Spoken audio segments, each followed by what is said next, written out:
المكتب التعاوني للدعوة والإرشاد وتوعية الجاليات بمحافظة بدر.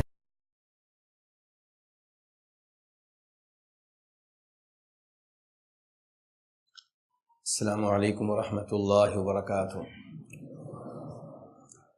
ان الحمد للہ نحمده ونستعینه ونستغفره ونعوذ باللہ من شرور انفسنا ومن سیئات اعمالنا من يهده الله فلا مضل له ومن يضلل فلا هادي له واشهد ان لا اله الا الله وحده لا شريك له وأشهد أن محمدًا عبده ورسوله.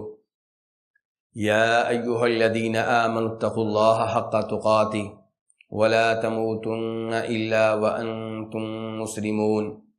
يا أيها الناس اتقوا ربكم الذي خلقكم من نفس واحدة وخلق منها زوجها وبث منهما رجالا كثيرا ونساء واتقوا الله الذي تساءلون به والأرحام إن الله كان عليكم رقيبا. يا أيها الذين آمنوا اتقوا الله وقولوا قولا سديدا يصلح لكم أعمالكم ويغفر لكم ذنوبكم ومن يطع الله ورسوله فقد فاز فوزا عظيما. أما بعد فإن خير الحديث كتاب الله وخير الهدي هدي محمد صلى الله عليه وسلم وشر الأمور محدثاتها وكل محدثة بدعة وكل بدعة ضلالة وكل ضلالة في النار. أعوذ بالله من الشيطان الرجيم. بسم الله الرحمن الرحيم. لقد كان لكم في رسول الله أسوة حسنة. وقال تعالى لقد من الله على المؤمنين إذ بعث فيهم رسولا من أنفسهم يتلو عليهم آياتي ويزكيهم ويعلمهم الكتاب والحكمة وإن كانوا من قبل لفي ضلال مبين. اللہ تبارک و تعالی نے پہلی آیت کریمہ میں یہ وعدے فرمایا کہ نبی علیہ الصلاۃ والسلام کی ذات اقدس میں تمہارے لیے بہترین نمونہ ہے، آپ تمہارے لیے بہترین آئیڈیل ہیں، آپ تمہارے لیے اسوہ ہیں، تمہارے رہبر و رہنما ہیں. اور اس میں کوئی شک و شبہ نہیں ہے کہ نبی علیہ الصلاۃ والسلام زندگی کے ہر شعبے میں ہمارے لیے نمونہ ہیں، ہمارے لیے ماڈل ہیں. ہم نے اللہ تبارک و تعالیٰ کو راضی کرنا ہے تو نبی علیہ الصلاۃ والسلام کے طریقے کو اختیار کرتے ہوئے راضی کرنا ہے. یہ ممکن نہیں ہے کہ کوئی انسان رب کو راضی کر لے اور نبی علیہ الصلاۃ والسلام کا طریقہ نہ اپنائے. آپ کے طریقے کو اپنائے بغیر، آپ کے نقش قدم پہ چلے بغیر، آپ کی سنت کی اتباع کے بغیر کوئی بھی آدمی نہ جنت میں جا سکتا ہے، نہ رب کو راضی کر سکتا ہے.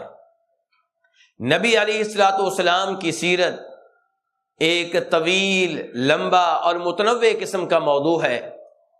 میں اس میں سے نبی علیہ الصلوۃ والسلام کی زندگی کا وہ پہلو جس کا تعلق تعلیم و تربیت سے ہے اس پہ گفتگو کرنا چاہوں گا. نبی علیہ الصلوۃ والسلام دنیا کے بہترین معلم ہیں، ایسے معلم، ایسے مربی کہ آپ کے مقابلے کا کوئی اور معلم، کوئی اور مربی نہیں ہے. جس انداز سے آپ نے اپنے شاگردوں کی، صحابہ کرام کی، اپنے جانساروں کی تعلیم و تربیت کی، ایسے کوئی نہیں کر سکتا. آپ صلی اللہ علیہ وسلم دنیا کے تمام معلمین کے لیے، تمام ٹیچرز کے لیے، تمام مدرسین کے لیے بہترین نمونہ ہیں. آج کے درس میں ہم دیکھیں گے کہ تعلیم و تربیت کے میدان میں وہ کون سی صفات ہیں، وہ کون سی خوبیاں ہیں، وہ کون سے انداز ہیں، وہ کون سے اسالیب ہیں جو آپ نے اپنائے. اور ہر معلم کو چاہیے کہ یہی انداز اپنائے، یہی اسالیب اختیار کرے. جو معلم، جو مدرس آپ علیہ الصلوۃ والسلام کی صفات کو، آپ کے اسالیب کو، آپ کے انداز کو اختیار کرے گا وہ کامیاب معلم ہوگا، کامیاب مدرس ہوگا، اور جو آپ کے نقش قدم پہ نہیں چلے گا وہ اپنے میدان میں کامیاب نہیں ہو سکے گا۔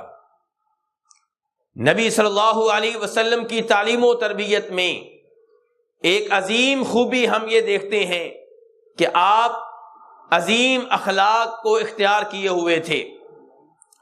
بہت سے ایسے مواقع آئے جن مواقع پہ اگر کوئی اور ہوتا تو اخلاق کا دامن چھوڑ دیتا، لیکن نبی علیہ الصلوۃ والسلام نے ہمیشہ اخلاق جیسی عظیم خوبی کو اپنائے رکھا۔ اللہ تبارک و تعالی نے آپ کے اخلاق کی گواہی دیتے ہوئے ارشاد فرمایا وَإِنَّكَ لَعَلَىٰ خُلُقٍ عَظِيمٍ، کہ اس میں کوئی شک و شبہ نہیں ہے کہ آپ عظیم اخلاق کے مالک ہیں۔ اللہ تبارک و تعالی سورہ ال عمران میں فرماتے ہیں فَبِمَا رَحْمَةٍ مِّنَ اللَّهِ لِنتَ لَهُمْ وَلَوْ كُنْتَ فَظًّا غَلِيظَ الْقَلْبِ لَانفَضُّوا مِنْ حَوْلِكَ، کہ اے نبی علیہ الصلوۃ والسلام، آج آپ کے شاگرد، آپ کے جانثار، آپ کے صحابہ آپ پہ جانیں نچھاور کرنے کے لیے تیار بیٹھے ہیں، آپ کے ایک اشارے کے منتظر ہیں۔ یہ سب کچھ کیوں ہے؟ اس لیے کہ آپ ان کے لیے نرم ہیں۔ اگر آپ بد اخلاق ہوتے، سخت دل ہوتے، تو یہ آپ پہ جانے نچھاور کرنے والے آپ کو چھوڑ کر بھاگ جاتے، یہ منتشر ہو جاتے۔ تو اللہ نے یہاں پہ ایک عظیم راز بیان کیا ہے کہ وہ کون سا راز تھا جس کی وجہ سے آپ کے صحابہ، آپ کے شاگرد آپ پہ جانے نچھاور کرنے کے لیے تیار تھے، وہ آپ کا اخلاق تھا۔ تو میرے بھائیوں، اس لیے ہر ایک کو چاہیے کہ اخلاق کو اپنائے، خصوصاً معلم، مدرس، داعی، مربی جو دین کا کام کرنا چاہتا ہے، جو لوگوں کو دین کے علم سے آراستہ و پیراستہ کرنا چاہتا ہے، اس پہ واجب ہے کہ نبی علیہ الصلوۃ والسلام جیسا اخلاق اپنائے۔ آپ کے اخلاق کو ملاحظہ کرنا ہے تو آئیے ایک مثال آپ کے سامنے رکھتا ہوں۔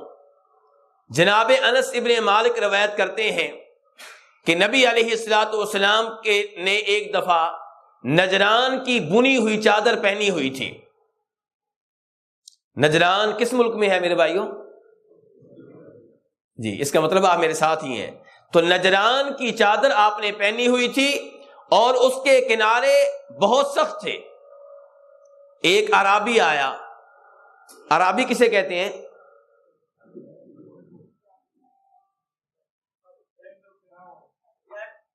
ابھی تک صحیح جواب نہیں آیا۔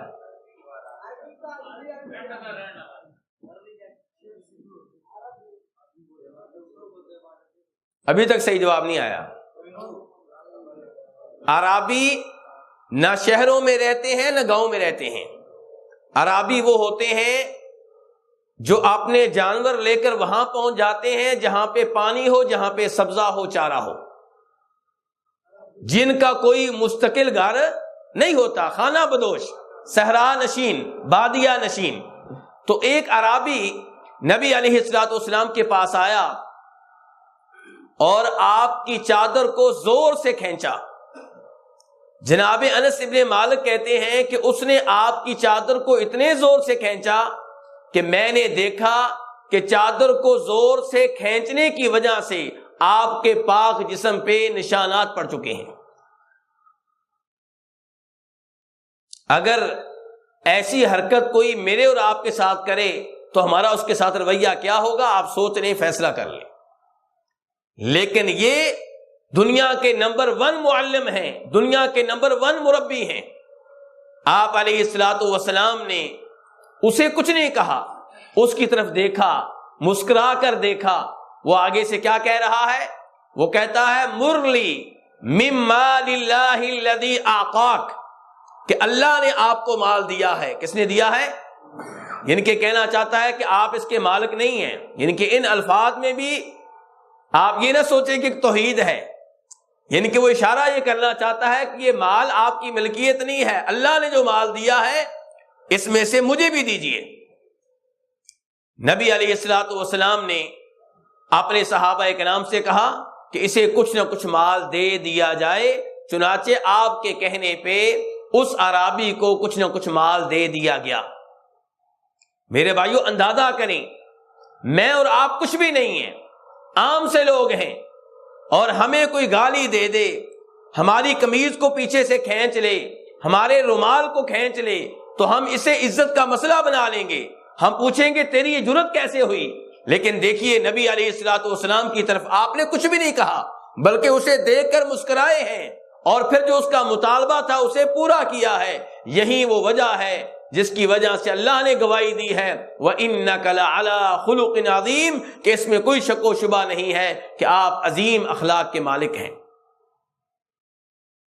نبی علیہ الصلوۃ والسلام اپنے شاگردوں کے مابین، اپنے صحابہ کے مابین عدل و انصاف سے کام لیا کرتے تھے۔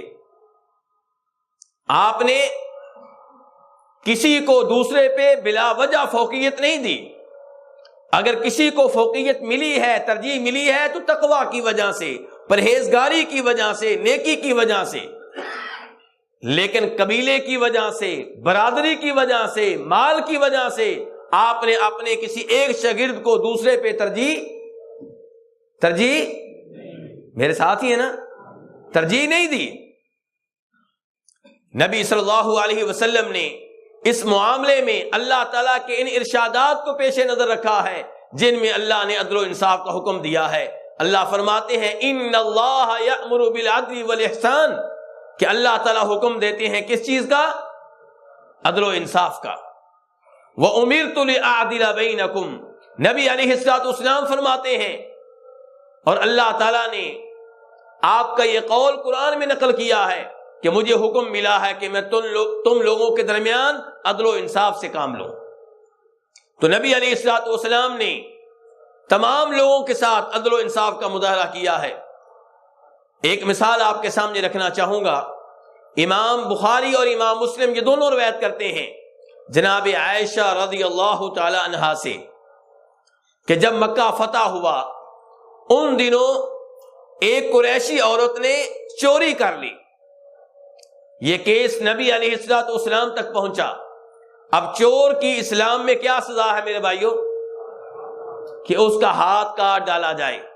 اللہ تعالیٰ فرماتے ہیں وَالسَّارِقُ وَالسَّارِقَةُ فَاقْطَعُوا أَيْدِيَهُمَا جَزَاءً بِمَا كَسَبَا نَكَالًا مِّنَ اللَّهِ وَاللَّهُ عَزِيزٌ حَكِيمٌ، کہ چوری کرنے والا مرد ہو یا چوری کرنے والا یا چوری کرنے والی کوئی عورت ہو، ان کے ہاتھ کاٹ ڈالو تاکہ ایسے لوگوں کو نشان عبرت بنا دیا جائے، تاکہ ان کو دیکھنے کے بعد کوئی اور چوری کرنے کی جرت نہ کرے۔ اب لوگوں کو معلوم تھا کہ نبی علیہ الصلوۃ والسلام کے پاس کیس پہنچ چکا ہے اور آپ نے یہ آرڈر دینا ہے کہ اس عورت کا ہاتھ کاٹ ڈالا جائے۔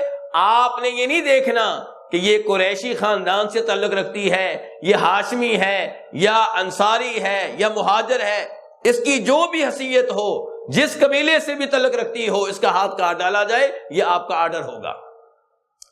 قریشی اس معاملے میں مشورہ کرنے کے لیے سر جوڑ کر بیٹھ گئے کہ کون ایسا ہے جس کو اللہ کے رسول کے پاس بھیجا جائے اور وہ اس معاملے میں اللہ کے رسول سے بات کرے اور ہماری شفاعت کرے، سفارش کرے۔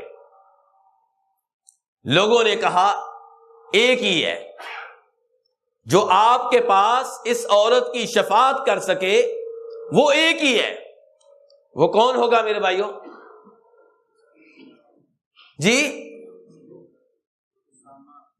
جی اسامہ بن زید۔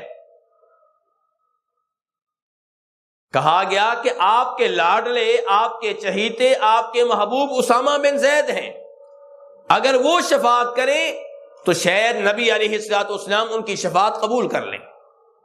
اسامہ بن زید چھوٹی عمر کے تھے، لوگوں کی باتوں میں آ گئے، نبی علیہ الصلوۃ والسلام کے پاس آئے، شفاعت کر ڈالی۔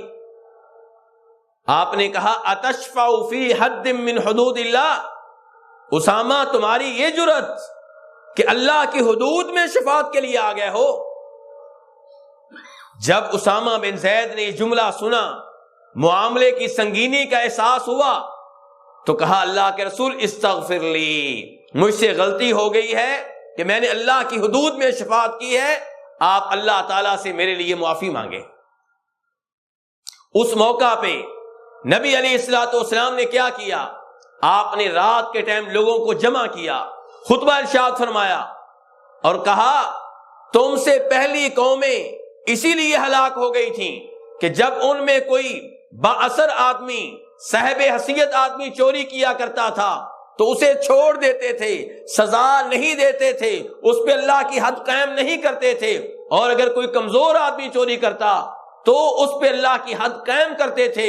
یاد رکھو اگر میری بیٹی فاطمہ بھی چوری کرے گی تو میں اس کا ہاتھ کاٹنے سے دریغ نہیں کروں گا۔ میرے بھائیوں کو معمولی جملہ نہیں ہے،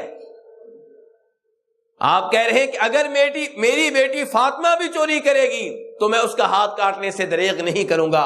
یہ ہے آپ کا عدل، یہ ہے آپ کا انصاف۔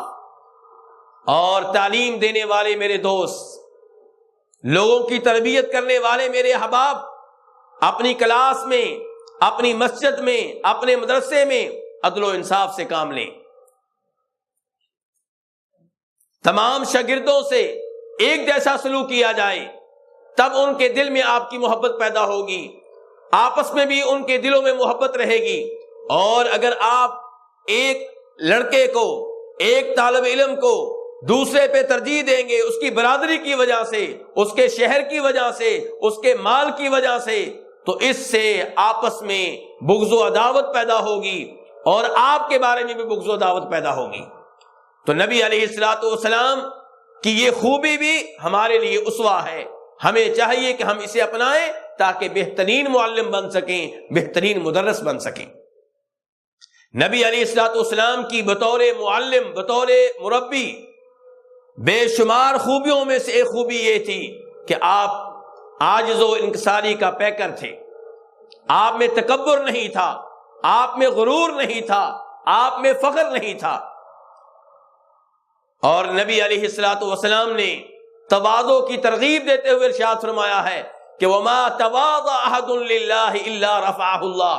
ہم میں سے کئی لوگ یہ سمجھتے ہیں کہ اگر میں اپنے کسی مسلمان بھائی کے سامنے جھک گیا تو لوگوں کی نگاہوں میں ذلیل ہو جاؤں گا، رسوا ہو جاؤں گا۔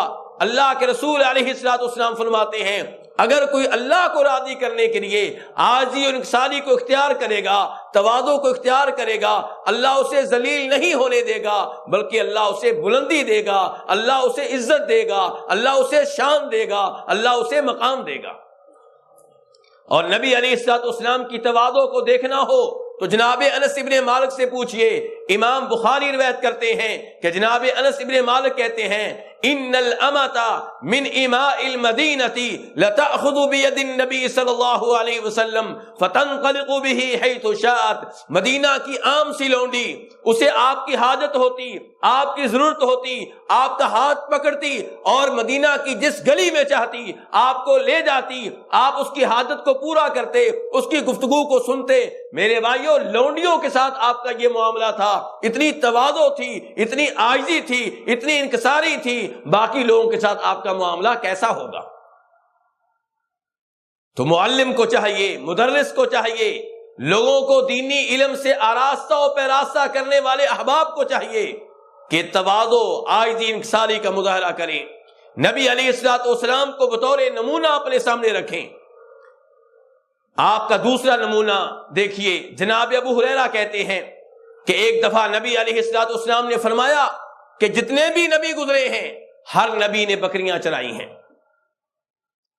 جتنے بھی نبی گزرے ہیں انہوں نے کیا کیا ہے؟ بکریاں چرائی ہیں۔ اور نبیوں میں آپ بھی شامل ہیں۔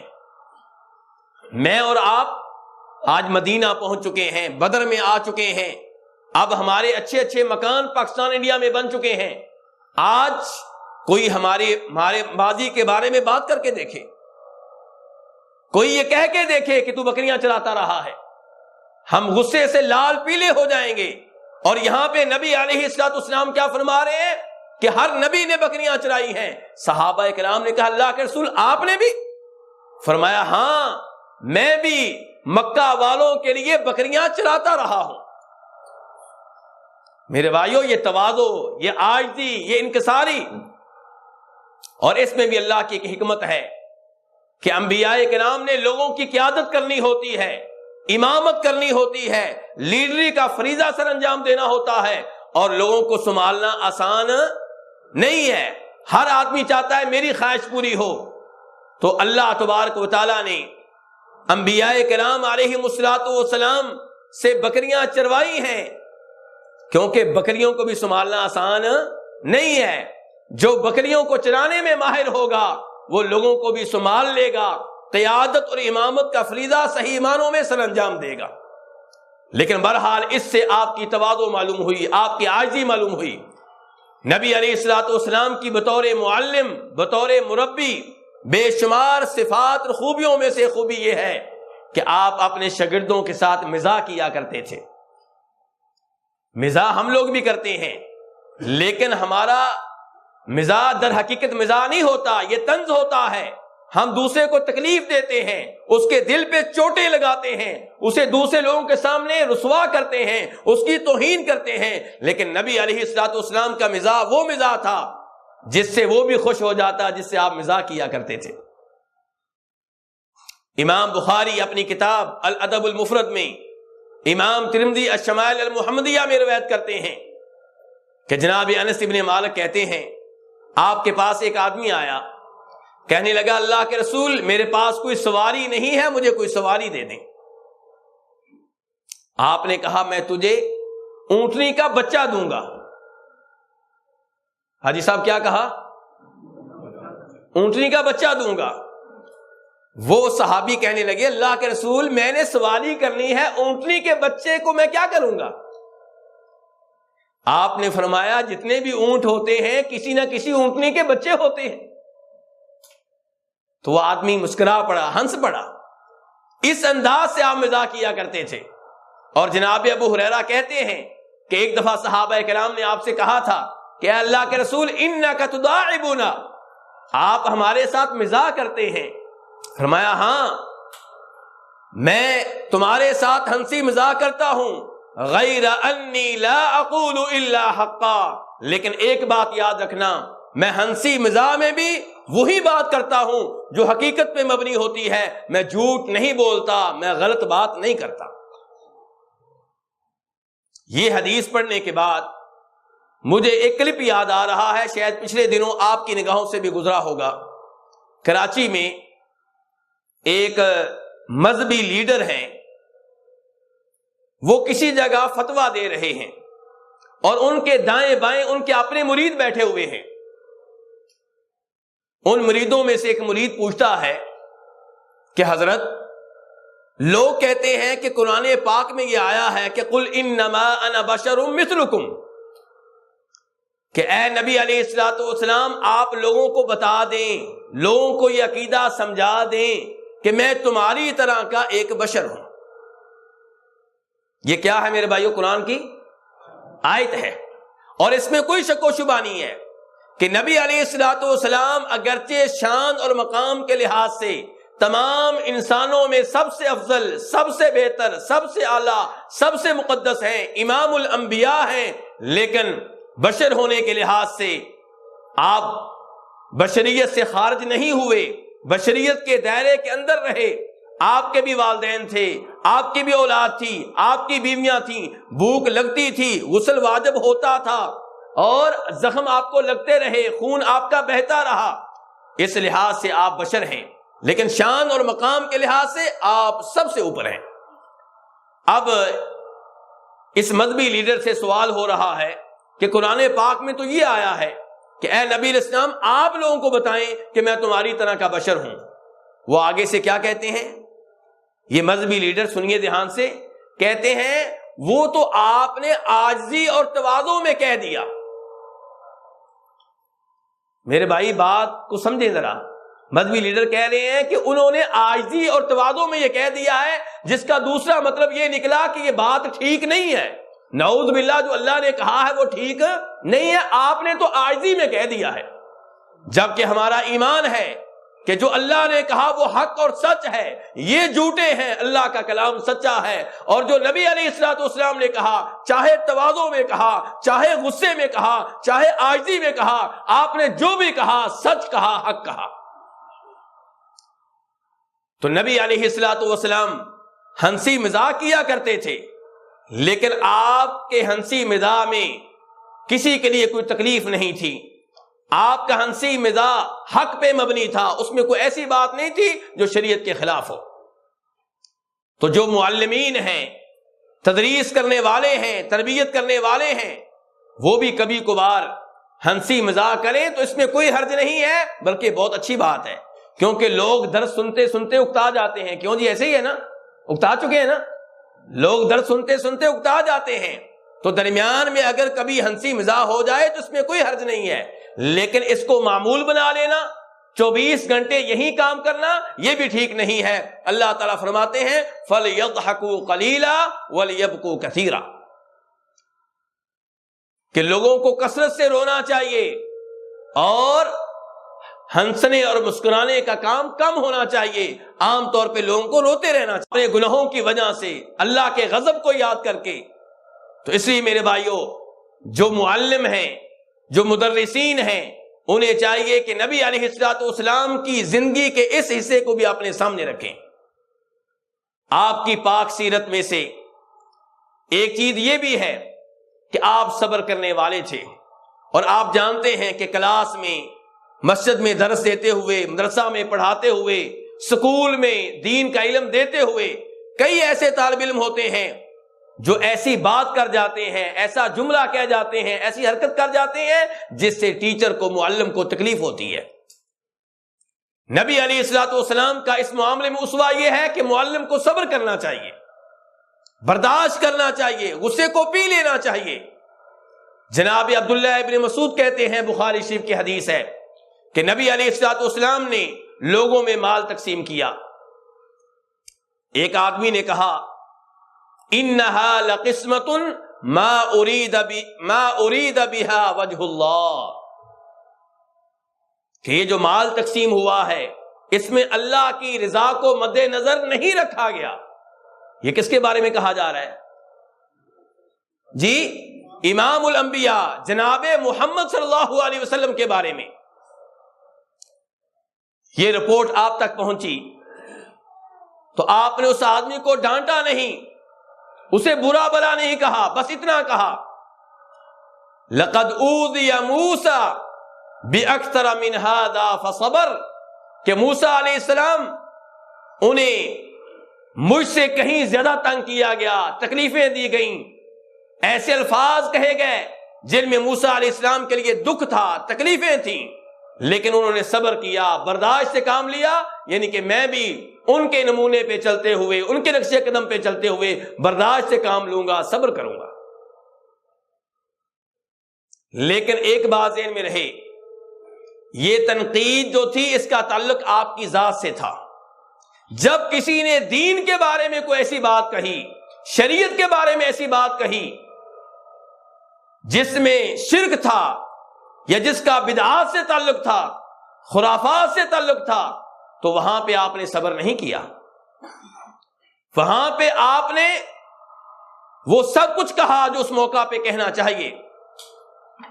ایک مثال آپ کے سامنے رکھتا ہوں، امام ترمذی روایت کرتے ہیں کہ جب نبی علیہ الصلوۃ والسلام نے فتح مکہ کے بعد حنین کا رخ کیا، طائف کا رخ کیا، تو راستے میں ایک جگہ پڑاؤ کیا۔ لوگوں نے کہا کہ اللہ کے رسول علیہ الصلوۃ والسلام، یہ جو درخت ہے، بیری کا درخت، یہ مشرکین کا ہے۔ کن کا ہے میرے بھائیوں؟ کس لیے ہے؟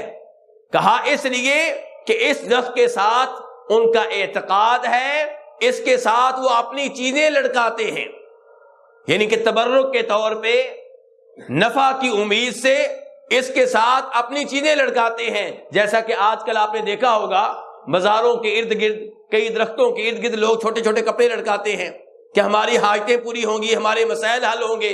کئی لوگ تیل اٹھاتے ہیں، کئی نمک اٹھاتے ہیں، کئی مٹی اٹھاتے ہیں۔ تو نبی علیہ الصلوۃ والسلام کو بتایا گیا کہ یہ درخت کن کا ہے؟ مشرکین کا۔ اس کے بعد تجویز پیش کی گئی کہ آپ ہمارے لیے بھی ایک درخت مقرر کر دیں. یہ تجویز پیش کرنے والے کون تھے؟ وہ لوگ جو ابھی ابھی مسلمان ہوئے تھے 1 مہینہ پہلے جب مکہ فتح ہوا تھا. ایسے جو لوگ تھے ان کے پاس دین کا مکمل علم نہیں تھا، ابھی دین سیکھ رہے تھے. تو وہ کیا کہہ رہے ہیں؟ اے اللہ کے رسول، یہ درخت تو مشرکین کا ہے، ایک درخت آپ ہمارے لیے بھی مقرر کر دیں. تو نبی علیہ الصلوۃ والسلام اس موقع پہ صبر نہ کر سکے. دین کا مسئلہ تھا، شریعت کا مسئلہ تھا. آپ نے کہا اللہ اکبر، مجھے تم پہ حیرانگی ہے، تم پہ تعجب ہے. تم نے تو وہی بات کہی ہے جو بنی اسرائیل نے موسیٰ علیہ السلام سے کہی تھی. بنی اسرائیل نے موسیٰ علیہ السلام سے کیا کہا تھا؟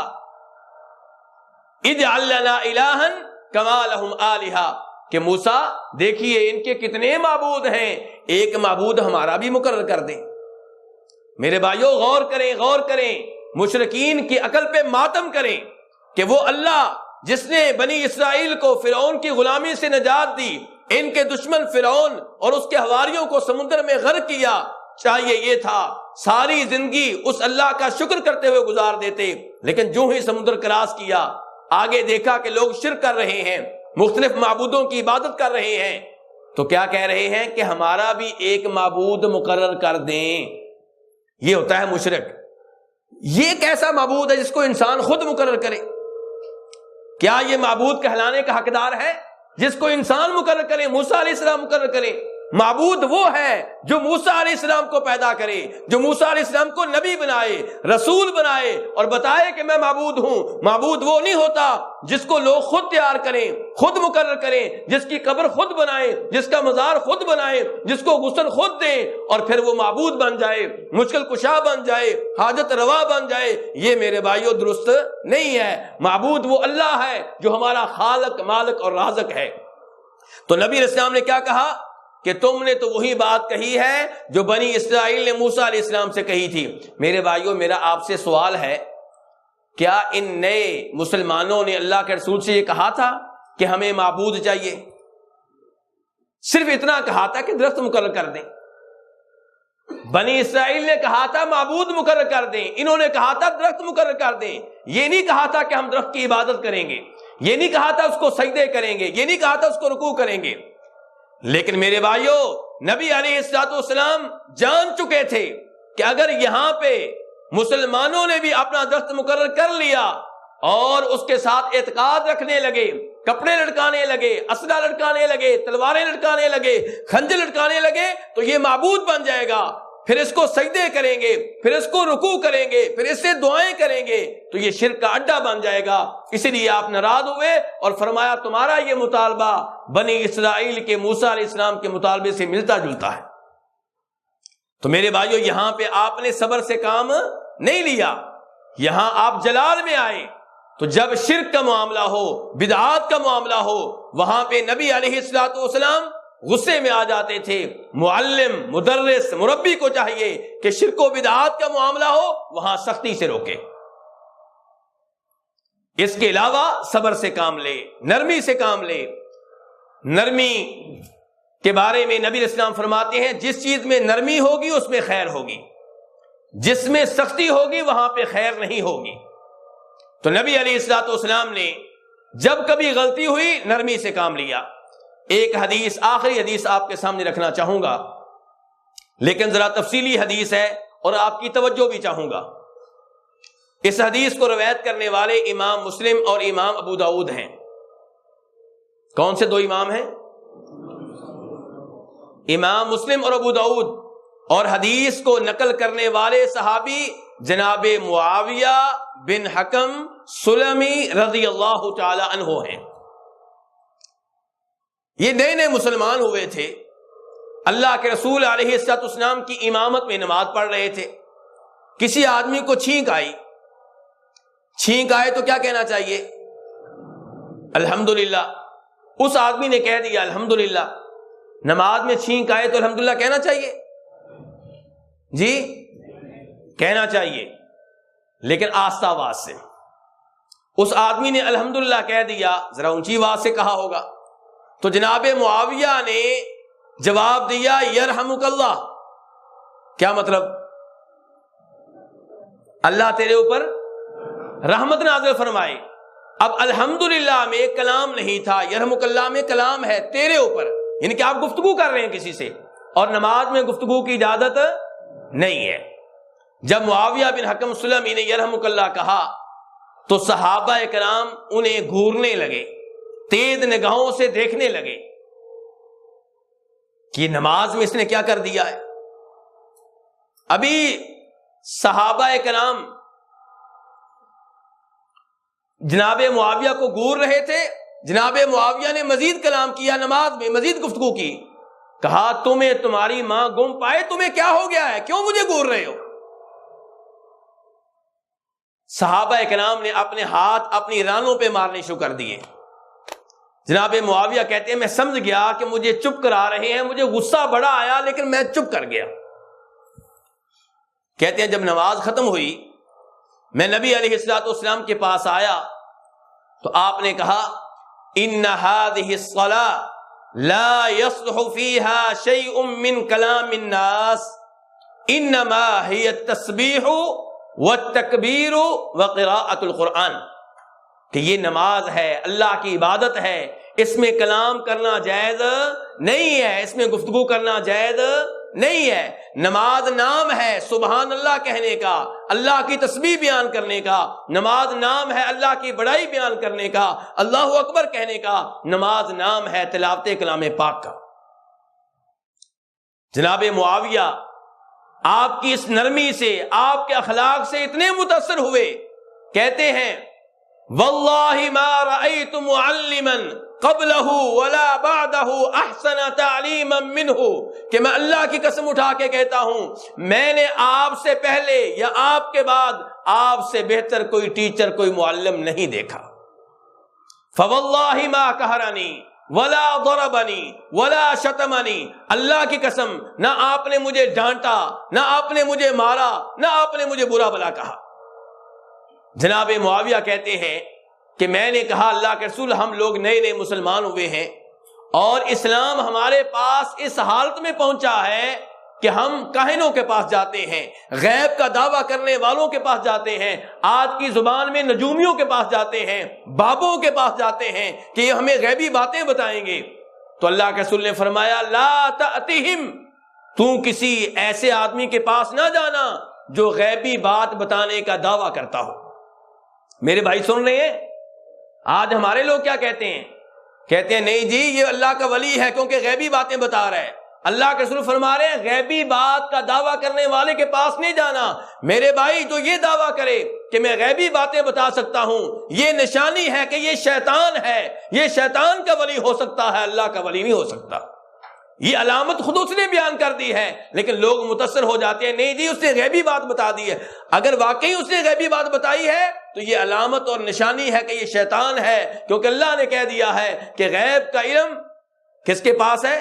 اللہ کے پاس ہے. عالم الغیب ایک اللہ ہے، نہ آسمانوں میں کوئی اور عالم الغیب ہے، نہ زمین والوں میں کوئی عالم الغیب ہے. قل لا يعلم من في السماوات والارض الغیب الا اللہ. جناب معاویہ کہتے ہیں میں نے کہا اللہ کے رسول ہمارے ہاں کچھ لوگ بدشگونی کرتے ہیں، بدفعلی کرتے ہیں، کسی کو منحوس جاننا، کسی تاریخ کو منحوس جاننا، کسی مہینے کو منحوس جاننا، کسی مرد کو منحوس جاننا، کسی جملے کو منحوس جاننا، کسی جانور کو منحوس جاننا. اللہ کے رسول علیہ السلام نے فرمایا ہے یہ ایک وہم ہے، لوگوں کے دلوں میں آ جاتا ہے، اس کے اوپر عمل نہیں کرنا. آپ جدھر جا رہے ہیں جائیں، کالے کتے کو دیکھ کر واپس نہیں آ جانا، کالی بلی کو دیکھ کر واپس نہیں آ جانا، الو کو دیکھ کر واپس نہیں آ جانا. اگر کبھی یہ وہم ذہن میں آ بھی گیا ہے اس کو جھٹک دیں، اس پہ عمل نہ کریں.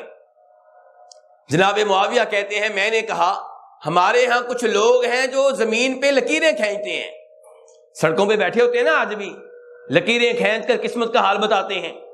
تو اللہ کے رسول سے سوال ہوا ہمارے ہاں کچھ لوگ ہیں جو زمین پہ لکیریں لگاتے ہیں. فرمایا ایک نبی تھے جو لکیریں کھینچا کرتے تھے، اگر کسی کی لکیر اس نبی کی لکیر سے مل گئی تو یہ تو ٹھیک ہے. کیوں جی پھر کیا پتا چلا یہ علم ٹھیک ہوا؟ یہ علم ٹھیک ہوا؟ اللہ کے رسول تو کہہ رہے ہیں ٹھیک ہے کہ ایک نبی لکیریں کھینچا کرتے تھے، اگر کسی آدمی کا علم اس نبی کے علم سے مل گیا تو یہ ٹھیک ہے۔ اب بتائیے ٹھیک ہے یہ علم؟ نہیں میرے بھائی ٹھیک۔ کیوں؟ کیونکہ ہمیں کیسے پتا چلے گا کہ میری لکیریں اس نبی کی لکیروں کے مطابق ہیں؟ نبی تو چلے گئے، وہ علم تو ختم ہو گیا، جاتا رہا۔ تو اس لیے یہ بھی غلط ہے۔ یہ جناب معاویہ مسلسل سوال کر رہے ہیں اللہ کے رسول سے، تعلیم لے رہے ہیں، علم لے رہے ہیں، اور اللہ کے رسول ان کے ہر سوال کا جواب دے رہے ہیں۔ اس کے بعد جناب معاویہ کہنے لگے اللہ کے رسول میری ایک لونڈی تھی، بکریاں چرایا کرتی تھی احد پہاڑ کی جانب۔ ایک دفعہ ایک بکری کو بھیڑیا کھا گیا، مجھے غصہ آیا، میں نے اسے تھپڑ دے مارا۔ تو اللہ کے رسول علیہ الصلوۃ والسلام نے جناب معاویہ سے کہا تو نے بہت بری حرکت کی ہے، لونڈی کو تھپڑ مارنا یہ بہت بری حرکت ہے۔ یہاں پہ دیکھیے تعلیم کا انداز کہ جب دوسرے پہ ظلم و زیادتی ہوئی، آپ کے ساتھ زیادتی ہوئی، آپ نے صبر کیا، لیکن جب لونڈی کے ساتھ زیادتی ہوئی آپ نے صبر سے کام نہیں لیا۔ نماز میں غلطی ہوئی آپ نے آرام سے سمجھایا، لیکن جب لونڈی کے اوپر ظلم و زیادتی ہوئی تو آپ کیا کہہ رہے ہیں کہ تو نے بہت بری حرکت کی ہے۔ معاویہ کہنے لگے اللہ کے رسول کیا کفارے کے طور پہ میں اس لونڈی کو آزاد کر دوں؟ فرمایا میرے پاس لے کر آؤ۔ لونڈی کو لایا گیا، آپ نے پوچھا اللہ کہاں ہے؟ لونڈی سے کیا سوال ہو رہا ہے؟ میرے بھائی تعلیم کا انداز، کسی کو آپ نے عقیدہ سکھانا ہے، شریعت سکھانی ہے، تو پہلا سوال کیا ہو رہا ہے؟ این اللہ۔ لونڈی سے، ابو بکر صدیق سے نہیں، عمر فاروق سے نہیں، کسی بڑے صحابی سے نہیں، بکریاں چرانے والی لونڈی سے سوال ہو رہا ہے این اللہ، اللہ کہاں ہے؟ آج اگر پبلک میں آپ یہ بیان کرنے کی کوشش کریں کہ اللہ کہاں ہے، لوگ کہتے ہیں نا پبلک میں ایسی باتیں نہیں کرتے۔ اللہ کے رسول تو لونڈی سے سوال کر رہے ہیں این اللہ، اللہ کہاں ہے؟ اور یہ پہلا سوال ہے۔ لونڈی کہتی ہے فی السماء، اللہ کہاں ہے؟ بولیے بھائیو اللہ کہاں ہے؟ فی السماء، اوپر، اللہ سب سے اوپر ہے۔ آپ نے دوسرا سوال کیا من انا، یہ بتاؤ کہ میں کون ہوں؟ فرمایا انت رسول اللہ، آپ اللہ کے رسول ہیں۔ دو سوال ہوئے اور فوری طور پہ رزلٹ آ گیا۔ نبی علیہ السلام نے فرمایا اعتقھا فانھا مؤمنہ، کہ یہ لونڈی امتحان میں پاس ہو گئی ہے، یہ مومن ہے، اس کو آزاد کر دو۔ میرے بھائیو اس سے یہ بھی پتا چلا کہ عقیدے پہ توجہ دینی چاہیے۔ تدریس کے دوران، تعلیم کے دوران عقیدے پہ توجہ دیجیے۔ اللہ کے بارے میں معلوم ہونا چاہیے کہ وہ اللہ جسے ہم سجدے کرتے ہیں، جسے ہم رکوع کرتے ہیں، جس کے لیے صدقہ خیرات کرتے ہیں، جس کے لیے طواف کرتے ہیں، جس کے لیے عمرہ کرتے ہیں، وہ اللہ کہاں ہے؟ ہر ایک کو معلوم ہونا چاہیے وہ اللہ کہاں ہے۔ یا دل کے اندر؟ کیوں جی دل کے اندر ہے؟ اللہ کہاں ہے؟ اللہ عرش سے بھی اوپر، ہر مخلوق سے اللہ اوپر ہے، اللہ سب سے اوپر ہے، ساری مخلوقات اللہ کے نیچے ہیں۔ اور یہ عقیدہ غلط عقیدہ ہے کہ ہر چیز میں اللہ ہے۔ تو میرے بھائیو نبی علیہ الصلوۃ والسلام ہمارے لیے زندگی کے ہر شعبے میں نمونہ ہیں، ہمارے لیے ہر میدان میں آپ آئیڈیل کی حیثیت رکھتے ہیں، لیکن خصوصی طور پہ تعلیم کے میدان میں، تدریس کے میدان میں، علم دینے کے میدان میں آپ کو پیش نظر رکھنا چاہیے۔ اس میدان میں بھی آپ کی کئی خوبیاں، کئی صفات بیان کی جا سکتی ہیں، لیکن ٹائم کی کمی کی وجہ سے میں اسی پہ اکتفا کرتا ہوں۔ اللہ رب العزت سے دعا ہے کہ اللہ تعالی ہمیں آپ کے نقش قدم پہ چلنے کی توفیق عنایت فرمائے۔ اللہ رب العزت ہمیں دینی علم لینے کی توفیق عنایت فرمائے، قرآن و حدیث سیکھنے کی توفیق عنایت فرمائے۔ وصلی اللہ تعالی علی نبیہ محمد وآلہ وصحبہ اجمعین۔